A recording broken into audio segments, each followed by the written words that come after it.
Bonjour, donc moi c'est Ophélie Boileau, j'ai 34 ans. Je suis entrepreneur et maman d'une petite fille de 4 mois hier. Je suis originaire de région parisienne et en Corse depuis 5 ans. J'ai rejoint mon conjoint qui est ajaccien et on est revenus tous les deux à Ajaccio pour s'installer.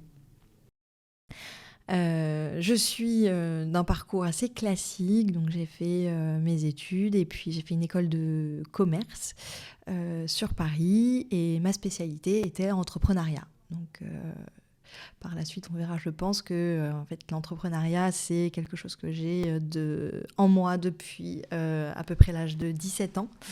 Mon père étant entrepreneur et entouré d'entrepreneurs, j'ai pu toucher cette fonction en fait du doigt très tôt et ça m'a toujours attirée, l'humain et l'entrepreneuriat. Donc j'avais envie d'associer les deux dans ma vie. Voilà. Donc si, j'ai toujours donc eu cette volonté entrepreneuriale. J'ai fait des études pour et j'ai aussi fait beaucoup d'activités associatives. Donc dans le sens d'allier l'humain et l'entrepreneuriat, j'étais en fait au Rotaract sur Paris. C'est un club associatif Rotary, mais pour les jeunes. Et j'ai fait plein d'actions humanitaires organisées avec eux. J'ai fait aussi partie de la Jeune Chambre économique pour créer des projets, pour faire plein d'activités autour de l'entrepreneuriat. J'ai toujours eu donc, l'entrepreneuriat plus le fait d'aider l'autre. Que ce soit par les actions humanitaires ou par le type d'économie qu'on mettrait en place. Ma première expérience professionnelle réelle, à part les stages, c'était d'ailleurs donc, le service à la personne. Je me suis dit comment allier le fait d'aider mon prochain et mes compétences. Et du coup, j'étais responsable d'une agence de service à la personne que j'ai développée. Donc c'était un tout petit portefeuille de 9 000 € et en 2 ans et demi, on l'a amené à 600 000 € de chiffre d'affaires sur Neuilly. Et j'étais très fière de cette réussite. C'était une bébé agence et on l'a emmenée. J'étais pas toute seule, mais voilà, on l'a emmenée. Et puis après, j'ai rejoint mon conjoint actuel d'abord en Normandie. Là, il a fallu se retourner et donc j'ai pas repris dans les services à la personne, j'ai fait commercial pour alimentaire. En premier abord, c'était vraiment, j'avais pris un petit job comme ça alimentaire parce que il n'était pas certain qu'on reste en Normandie, donc j'ai pas évolué sur ma démarche entrepreneuriale puisqu'il faut quand même rester dans un lieu un certain temps pour pouvoir monter une entreprise. Et donc j'ai fait commercial et je suis tombée amoureuse de ce boulot vraiment par hasard, parce que si on m'avait dit un jour que j'allais prospecter en voiture, j'aurais dit non, jamais. Et puis en fait j'ai adoré parce qu'on avait une relation vraiment de continuité avec les clients. Je les voyais tous les mois, donc après c'était vraiment de la balade, du café, du papotage, en plus de évidemment la prospection. Et puis après j'ai encore changé de job pour faire encore commercial, mais sur un secteur beaucoup plus étendu. J'avais la Normandie et les Hauts-de-France. Donc une expérience dans les services à la personne à Neuilly, portefeuille de 9 000 € à 600 000 € en 2 ans et demi, expérience de développement réussie. Ensuite, en Normandie, première expérience en commercial, j'ai repris un portefeuille très compliqué avec en fait une personne qui avait eu un problème de santé et une entreprise qui n'avait pas communiqué derrière, donc un portefeuille client complètement abandonné avec des clients un peu perdus. On a réussi à récupérer les clients, la majorité des clients perdus, à développer le portefeuille. Et pareil, on est passé... c'était des tout petits chiffres vraiment qui baissaient parce que secteur abandonné. Et on est repassé sur une dynamique de croissance très forte. On faisait, je crois, 30 000 euros par semaine. Enfin, c'était bien. Et là, on vendait du mobilier et des fournitures de bureaux. C'était fiducial. Et après, donc, je me suis fait chasser par l'entreprise, la dernière entreprise dans laquelle j'ai travaillé avant d'arriver en Corse. Et cette entreprise-là, je suis restée 1 an. Pareil, portefeuille, mais là, pire que compliqué, parce que c'était pas de la fourniture de bureau, c'était pas vraiment du récurrent, c'était des machines dans la santé. Et là, c'est des machines allemandes qui duraient 25 ans. Donc, quand vous avez perdu la confiance d'un client et que vous essayez d'aller lui revendre une machine d'hôpital, de désinfection, donc des secteurs qui sont très, très touchy, c'est-à-dire qu'au bout d'un moment, quand vous avez... C'était avant Covid, heureusement, mais c'est des machines d'hygiène. Donc dans l'hôpital, c'est très, très tendu, il faut que ça marche, etc. Et c'est pareil, c'est un secteur qui était à chaque fois abandonné par le commercial. Je pense que c'est pour ça que mon profil leur avait plu. Donc secteur abandonné par les commerciaux et par le technicien qui avait eu des problèmes de santé. Du coup, machine qui ne marchait pas. Et on parle quand même de désinfection, pour être glamour, c'est tout ce qui est excréta. Et du coup, c'est porteur de maladies. Enfin, voilà. Donc, sur un hôpital, quand vous les laissez tomber sur ça, qu'ils ont une machine qui ne marche plus et qu'ils ne savent plus quoi faire de leur excréta, et bien, vous perdez clairement. Enfin, et là, c'était pas on n'a pas eu de nouvelles, on était en galère de stylo. C'est pour ne pas les citer, Meiko, d'accord, vous pouvez repartir. Donc, voilà, et puis ils avaient déjà changé leur parc, ils étaient partis sur une autre marque, donc à part d'attendre 25 ans qu'ils aient besoin de machines pour essayer de reconquérir le cœur de ces gens-là, c'était très, très compliqué. Et ça j'ai pas très bien vécu. En plus, le manager était pas aidant. Donc ça a duré 1 an. Et j'ai dit, basta. Et là, j'ai dit à mon conjoint, j'ai dit, bon, maintenant, t'es mignon, mais j'ai besoin de savoir où on est les 5 prochaines années. Parce que soit on est en Normandie et je fais tel projet, soit tu veux rentrer en Corse et je fais tel projet. Ou on réfléchit ensemble à un projet, voilà. Mais moi, là, maintenant, dans les 5 prochaines années, je tente l'entrepreneuriat, c'est bon. Voilà. Et il a eu l'opportunité de revenir, lui, en Corse, parce que son meilleur ami avait besoin de quelqu'un. Et moi, je suis arrivée, j'ai démissionné, et j'ai dit, allez, on se lance. Et c'est comme ça qu'est né Eticorse. Mais comme quoi, parfois, une mauvaise expérience peut nous bouger et dire c'est bon, j'en ai marre de développer pour les autres, je vois que je suis capable de le faire, je vois qu'à chaque fois, quand même, ça fonctionne. Allez, parce qu'après, moi, je voulais vraiment créer une entreprise avant de faire des enfants pour me planter sereinement, si je devais me planter, en fait. Parce qu'après, quand on a des enfants, c'est pas la même chose, c'est pas les mêmes enjeux, et encore que.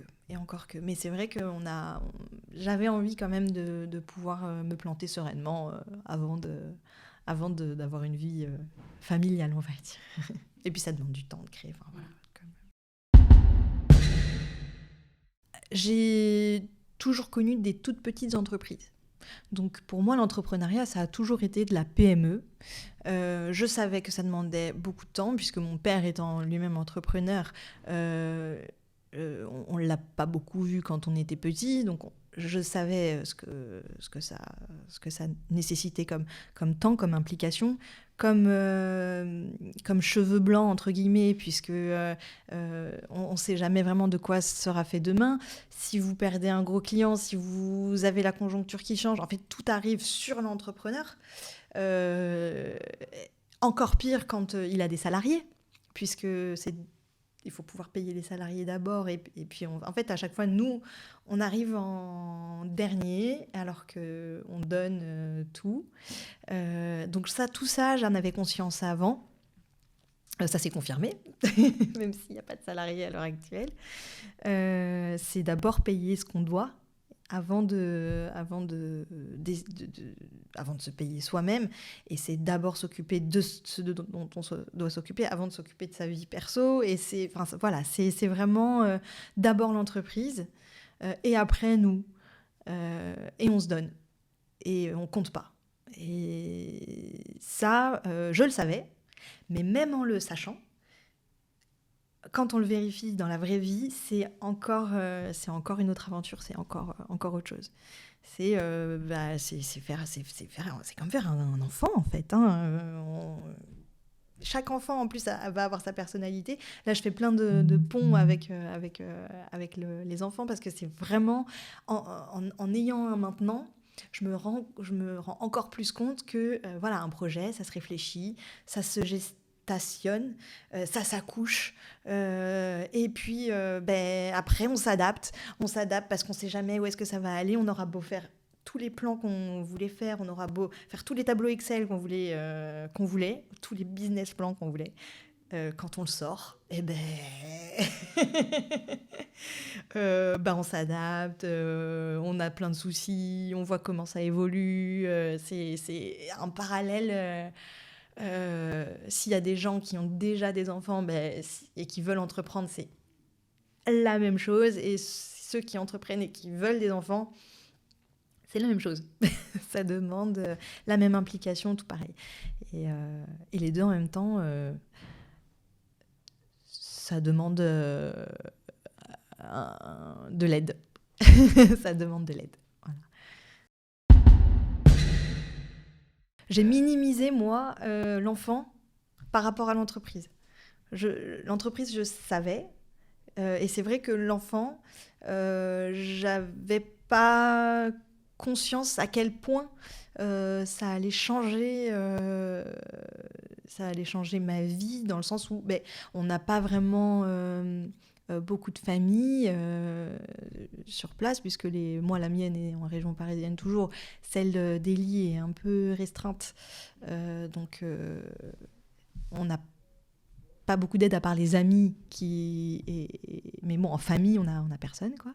Donc on est très très dépendant de tout ce qui est moyens de garde et autres, et voilà. Et j'avais pas cette conscience là. Je pense que tant qu'on n'a pas c'est toujours comme l'entreprise, tant qu'on n'a pas le vécu et quand on n'est pas face au problème, on peut pas prendre la mesure. Moi, je pensais que j'allais poser l'enfant dans un couffin et qu'il allait dormir pendant que je travaille. Parce que normalement, un nouveau-né, ça dort 17 heures par jour.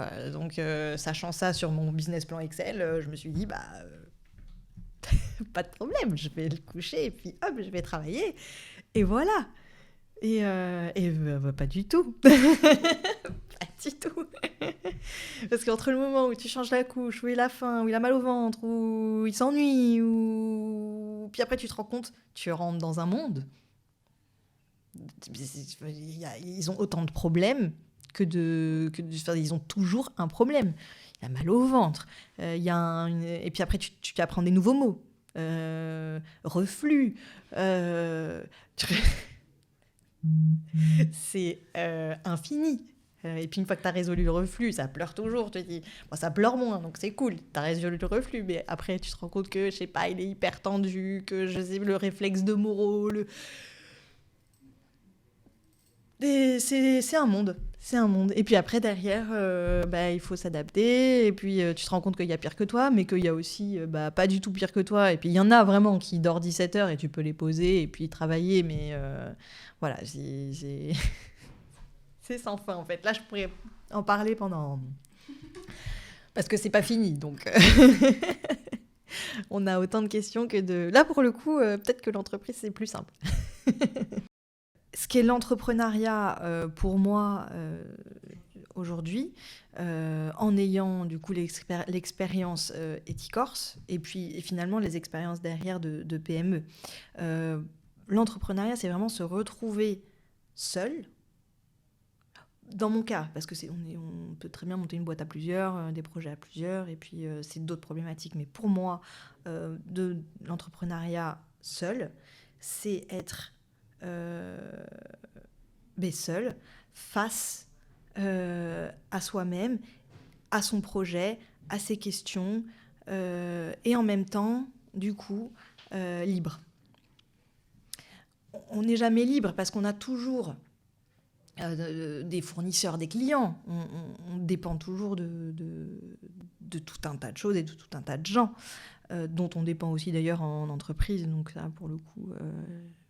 Mais si on décide quelque chose, si on décide d'une stratégie, en entreprise, j'avais toujours tendance à dire « et si on faisait ci, et si on faisait ça ?» Et c'est vrai que j'avais des fois des réponses qui ne me convenaient pas. Je voulais tester quelque chose et puis par exemple le patron te disait non parce que ça coûte trop cher donc moi c'est combien ça coûte, combien ça rapporte, si ça coûte plus que ça rapporte. Je dis oui mais par exemple pour les réseaux sociaux tant que tu l'as pas fait tu peux pas mesurer et puis voilà on peut faire un prévise mais on peut pas. En plus, c'était le début des réseaux sociaux. J'ai 34 ans, donc c'était c'était ma première expérience. Donc, il n'y avait pas encore Instagram, tout ça. On avait Facebook, on créait une page, quoi. Puis on mettait un peu... C'était pas du tout les mêmes réseaux, les mêmes canaux, les mêmes... Donc, il y a des réponses. C'est pour dire qu'il y a des réponses qui ne nous conviennent pas forcément. Et quand on a sa propre entreprise... on fait avec les moyens du bord, donc c'est sûr qu'on n'a pas les mêmes budgets voilà, mais si on a envie de tester un truc, on peut le faire. Si on veut partir dans une direction plutôt qu'une autre, c'est notre problème. C'est nous qui en pâtirons si voilà. Donc c'est vrai que voilà, sur les propositions qu'on essaye de faire en entreprise en tant qu'entrepreneur, parce que finalement on l'est ou on l'est pas, j'ai envie de dire. Moi je prenais mon portefeuille et je disais c'est comme ma boîte, puisque je voulais monter une boîte de toute façon, donc je le prenais vraiment comme ça. Je comptais pas mes heures, je faisais mes plans d'action avec les managers, etc. Mais je disais je prends comme si c'était pour moi et je fais. Et c'est vrai que du coup, quand c'est ça, on est quand même bien coincé. Alors quand c'est des petites boîtes, c'est les budgets, voilà. Et quand c'est des grosses boîtes, c'est le process. C'est process, c'est non parce qu'il faut demander à un tel, que ça passe par un tel, que ça revienne. Et puis ta demande, c'est oui. Et puis après, aucun retour. Quand sur la dernière entreprise, c'était pire que tout. Tu demandais un truc, mais jamais on te répondait. Alors que quand même, en commercial, on a besoin de négocier avec des clients, on a besoin de plein de choses. Et quand tu es obligé d'expliquer tout l'entretien que tu as eu avec le client pour vendre à ton manager le fait que peut-être ce serait bien d'avoir un truc bête, mais je sais pas, un support ou n'importe quoi, que tu veux faire passer un technicien, que tu veux faire n'importe quoi, pour n'importe quoi, il fallait une demi-heure de discussion. Est-ce que c'est vraiment nécessaire ? Est-ce que ni ? Est-ce que non ? Tu t'essayes de joindre un service, tu l'as jamais, il te rappelle jamais, il faut rappeler, il faut relancer. Ça, je le fais avec les clients. Mais dans ma boîte, je veux pas galérer aussi à joindre dans l'entreprise. Donc, c'était pas assez fluide. C'était... Dans chaque entreprise, en fait, il y avait ce problème de décision qui était toujours soumis à plein de choses. Et c'est aussi, je me disais, mais ça, ce qui est vraiment top quand tu montes une entreprise, c'est je fais, j'ai envie de faire, j'ai envie d'essayer ça, j'ai envie d'essayer ça, je fais. Et c'est mon problème si ça rate, et au moins j'aurais fait mon expérience, et puis voilà. Donc l'entrepreneuriat, c'est d'abord une liberté d'être au service de soi-même et de son entreprise. Et après, il y en a pour qui... Après, on est fait pour ou on n'est pas fait pour. Et puis après, il y a des entreprises, c'est-à-dire qu'on peut être entrepreneur à l'intérieur d'une entreprise. Il y a des profils qui tombent dans des entreprises qui le permettent et qui développent l'entreprise dans laquelle ils sont. Et avec des patrons qui les laissent faire. J'ai des amis autour de moi donc c'est rare, mais ça existe, et du coup on peut être entrepreneur à l'intérieur d'une entreprise, c'est possible si le manager laisse fait assez confiance pour laisser. Donc pour moi, c'est pas forcément toi et toi-même en train de... Et il y a des entrepreneurs qui, pour moi, ne sont pas des entrepreneurs. C'est-à-dire que si, par exemple, un freelance qui va travailler exclusivement pour une grosse entreprise qui se sert de ce freelance juste pour son statut, je pense aux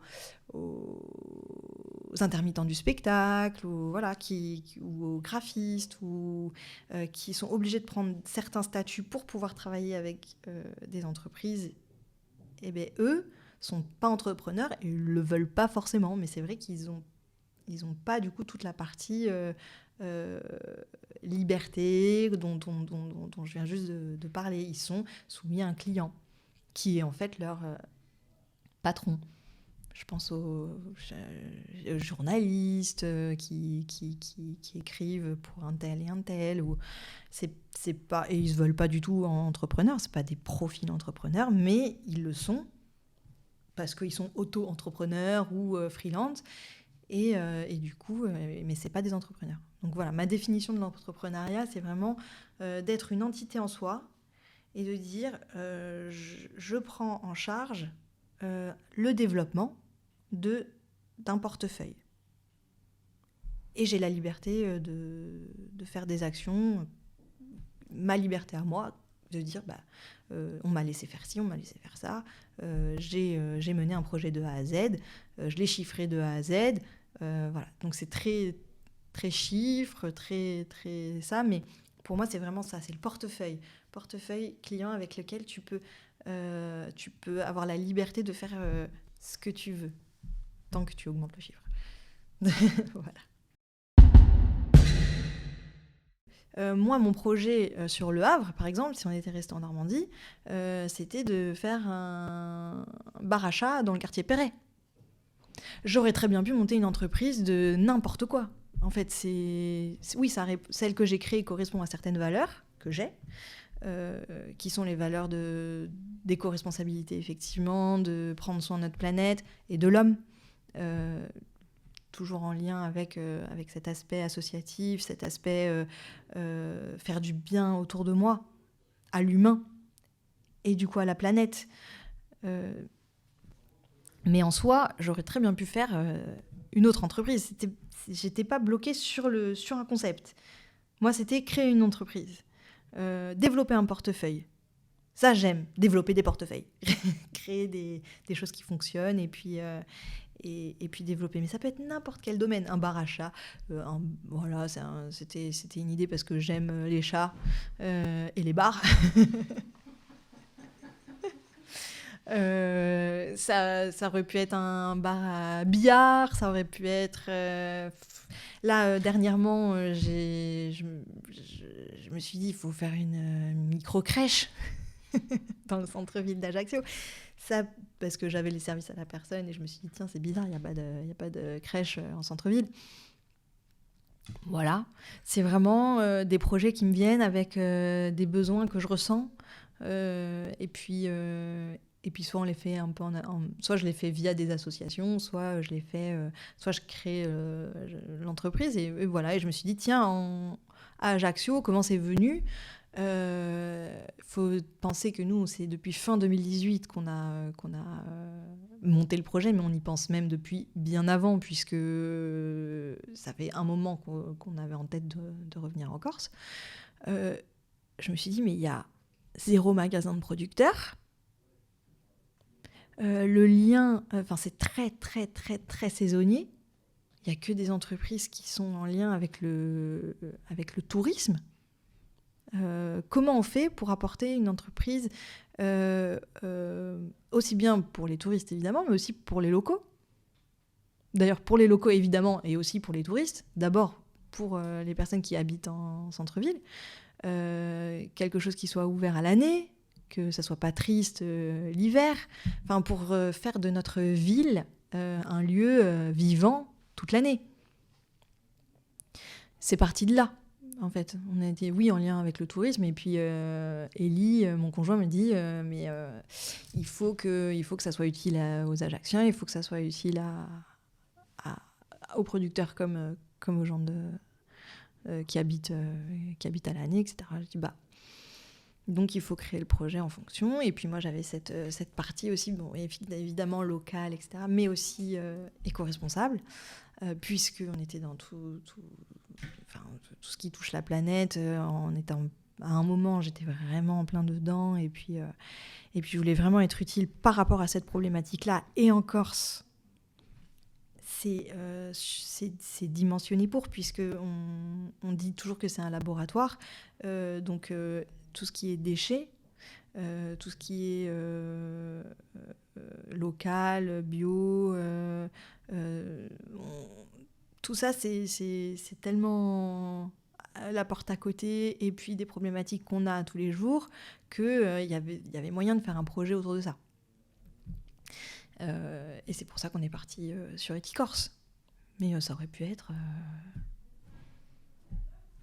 J'ai fait du yoga, ça aurait pu être une boutique d'instruments de yoga et de produits de yoga. Enfin, ça peut être, je dis, ma formation fait que en fait, je sais gérer et développer un portefeuille, n'importe lequel.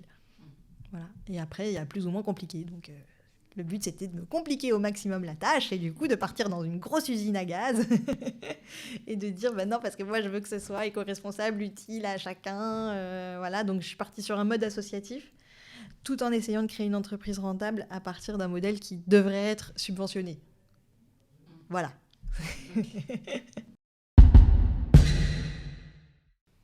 Alors la définition de l'entrepreneuriat, elle n'a pas changé. Par contre, la façon de le mener change obligatoirement. Tout dépend d'ailleurs de comment on gère son projet dès le début, mais moi je suis quelqu'un qui j'aime bien prendre mon temps, donc je compte absolument pas mes heures. J'aime bien m'organiser un petit peu comme je veux. J'aime bien si quelqu'un vient me voir à la boutique et qu'on papote et qu'il n'y a personne, j'aime bien me boire un petit café et papoter. Et du coup, tout ce que j'ai à faire est reporté sur le soir. Mais je m'en fiche parce que j'aime ce que je fais. Et puis voilà, je me lève le matin en me disant que je vais passer une bonne journée, même si elle est longue. En fait, j'ai pas ce truc de me dire tiens, je m'arrête à 17h. Et puis voilà. Ma vie, c'est le travail. J'aime ça. Donc, aller jusqu'à 22h, 23, faire des colis la nuit parce que je les ai pas fait la journée, parce que voilà, c'est pas un problème. Même j'aime ça. Sauf que, donc, avec l'arrivée d'un... Et c'est aussi ça l'entrepreneuriat, c'est de ne pas avoir d'horaire. Là, l'enfant, il a des besoins auxquels il faut répondre. Donc, déjà, un bébé, on ne le laisse pas jusqu'à 19h dans une boutique. Même 19h. Parce que déjà, 19h, pour moi, je ferme la boutique, mais du coup, je vais pouvoir attaquer le reste. Mais donc, non, ça implique, pour moi, une organisation autre. ça m'oblige à m'organiser autrement, à rendre mon temps plus efficient. Ce qui est en soi pas plus mal, parce que ça me force à m'organiser. Donc c'est pas en soi une mauvaise chose, et c'est du coup une autre compétence que j'essaie d'acquérir. Pas gagner, mais j'y travaille. Et du coup, parce qu'il y a un horaire pour emmener la petite, il y a un horaire pour récupérer la petite, il y a un horaire pour faire manger la petite, il y a la nuit, où on ne dort pas comme on dormait. Donc pour la récupération aussi, il faut pouvoir dormir plus tôt. Enfin, puis voilà, ça impacte aussi la vie sociale, ça impacte les événements auxquels on veut participer. Donc pour tout ce qui est réseau, pour tout ce qui est oui, surtout ça, de sortir, d'aller à des événements, etc. Tu ne peux pas. Pareil, du coup, c'est la liberté qui en prend, la liberté dans l'entrepreneuriat qui en pâtit. Donc, la partie de liberté, finalement, dans l'entrepreneuriat, en se disant, je fais ce que je veux. Si j'ai envie de faire mon devis à 22h, je fais mon devis à 22h. Alors qu'en entreprise, quand on t'attend sur un truc, on t'attend... Voilà, bon, même si en commercial, c'est pas du tout ça. Tu fais ton devis à 22h si tu veux. Du moment que la personne l'a le lendemain, on s'en fiche. Mais c'est vrai que ça va me faire acquérir d'autres compétences. Et j'en suis très, très, très, très heureuse. Parce que c'est bien quand même d'arriver à se cadrer, d'arriver à se dire, tiens, là, tac, tac, tac, il faut que je sois efficace sur ce temps-là. C'est bien aussi. C'est bien aussi. D'optimiser. L'optimisation du temps, tout ça, c'est important aussi de l'acquérir. Ça te fait évoluer. Ça te fait évoluer. Donc ça fait évoluer aussi la définition de l'entrepreneuriat, puisque...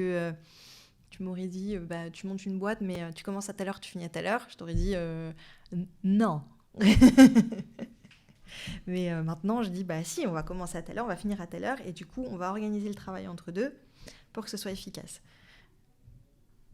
Je sais le faire, c'est juste que j'ai pas envie. T'as pas envie forcément de... C'était une envie que j'avais pas. Et maintenant, c'est quelque chose que je veux.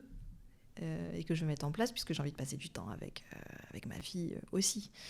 Donc oui, il y a des contraintes horaires forcées et il y a aussi un moment où tu as envie de voir... Tu as fait un enfant, c'est pas pour pas le voir, quoi. Donc, et pour le faire que dormir. On dirait que je suis horrible quand...